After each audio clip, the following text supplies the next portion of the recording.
سامعین و مکرمین، السلام علیکم ورحمۃ اللہ وبرکاتہ۔ میں ہوں آپ کے ساتھ آپ کا بھائی توصیف قادر اور آپ دیکھ رہے ہیں T F media YouTube channel. جی ہاں، آپ کا استقبال ہے ہمارے یوٹیوب چینل پر۔ آج جس مسئلے کی وضاحت کرنے کے لیے جا رہا ہوں وہ یہ ہے کہ نمستے یا نمسکار کہنا کیسا ہے۔ نمستے یا نمسکار کہہ سکتے ہیں یا نہیں؟ جیسا کہ کچھ لوگ کہتے ہیں کہ میں آفس جاتا ہوں یا کال پر بات کرنی ہوتی ہے، ہمارے سامنے جو غیر مسلم بھائی ہوتے ہیں ان کو عقیدت میں نمستے یا نمسکار کہنا پڑتا ہے۔ تو آئیے اسی مسئلے کی وضاحت کرنے کی کوشش کروں گا کہ اس کی حقیقت کیا ہے۔ نمستے یا نمسکار کہنا صحیح ہے یا نہیں، یا عقیدت میں نمستے نمسکار کی جگہ کچھ اور بول سکتے ہیں یا نہیں؟ اس کے لیے میں آپ کو دارالفتہ دارالعلوم دیوبند کے فتوے سے آگاہ کرانے کی کوشش کرتا ہوں۔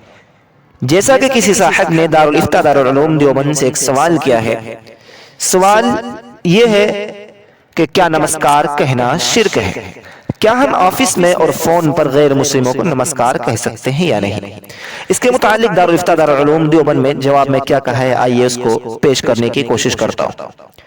بسم اللہ الرحمن الرحیم۔ نمسکار سنسکرت زبان کا لفظ ہے، اس کے اندر عبادت و بندگی کے معنی پائے جاتے ہیں، اس لیے اس کا استعمال کسی انسان کی تعظیم کے لیے کرنا معنوی طور پر اسلام کے عقیدہ توحید کے خلاف ہے، اس لیے مسلمان ہرگز اسے استعمال نہ کرے۔ البتہ غیر مسلموں کے ساتھ آفس یا فون پر ملاقات کے دوران آداب، عرض السلام علی من اتبع الہدی یا کوئی ایسا لفظ استعمال کیا جا سکتا ہے جو غیروں کا مذہبی شعار نہ ہو اور نہ ہی اس کے اندر شرکیہ معنی پائے جاتے ہوں۔ واللہ اعلم۔ دارالفتہ دارالعلوم دیوبند۔ امید ہے کہ آپ اس مسئلے کی وضاحت کو سمجھ گئے ہوں گے۔